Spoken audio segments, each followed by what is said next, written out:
అభివృద్ధి కేకే రాజు గారు ఎమ్మెల్యే కాకపోయినా ఎమ్మెల్యే అనేటువంటి వ్యక్తి పేరు చెప్పను కానీ వారు గాల్లోనే నడుస్తారు కానీ నేల మీద నడిచేటువంటి ఎమ్మెల్యే కాదు. గాల్లో ఎక్కడ ఎక్కడ ఎక్కడ ఎగిరిపోయారో ఎవరికి తెలియదు. నేను ఒకటే చెప్తున్నా మీ అందరికీ, వేలాది కోట్ల రూపాయలు పెట్టి నార్త్ కాన్స్టిట్యూన్సీలో చేసినటువంటి అభివృద్ధి సంక్షేమం ఒక ఎత్తు అయితే, రెండో మోస్ట్ ఇంపార్టెంట్ మన నియోజకవర్గానికి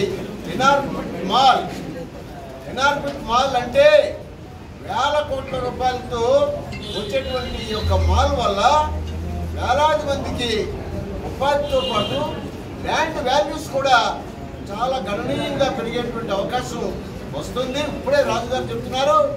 ఎందుకంటే ఆ యొక్క ఇనార్బిట్ మాల్లో 2-3 కన్వెన్షన్స్, ఇంటర్నేషనల్ కన్వెన్షన్స్ కూడా చేరుకుంటే మరి కన్స్ట్రక్షన్ చేసే అవకాశం కూడా ఉంది. అది కాకోకుండా మరి పోర్టు వారి ద్వారా మరి వందల కోట్ల రూపాయలు సిఎస్ఆర్ నిధులతో అనేక రోడ్లు, రైల్స్ అనేక విధాలుగా బాగు చేసినటువంటి గొప్ప చక్కటి ప్రజల్లో ఉండేటువంటి నాయకుడు, పేద ప్రజల పక్షపాత అయినటువంటి కేకే రాజు గారు తప్పనిసరిగా 100కి 1000% నార్త్ కాన్స్టిట్యున్సీ వైఎస్ఆర్ పార్టీ కైవసం అవటం ఖాయం.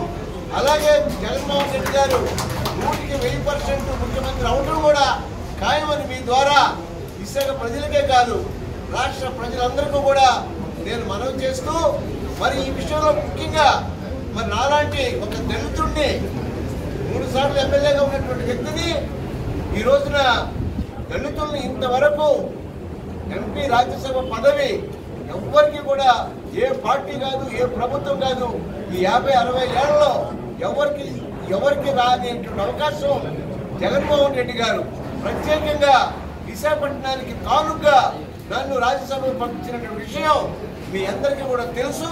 రాష్ట్ర ప్రజలందరికీ కూడా, పేద ప్రజలకి అలాగే దళితులకు ఇచ్చినటువంటి కానుగా దీన్ని స్వీకరించాలని, అలాగే విశాఖపట్నానికి ఇది నిజమైనటువంటి కానుకని మీ అందరి ద్వారా ప్రజలందరికీ కూడా నేను మరీ మనవి చేసుకుంటున్నాను. Thank you.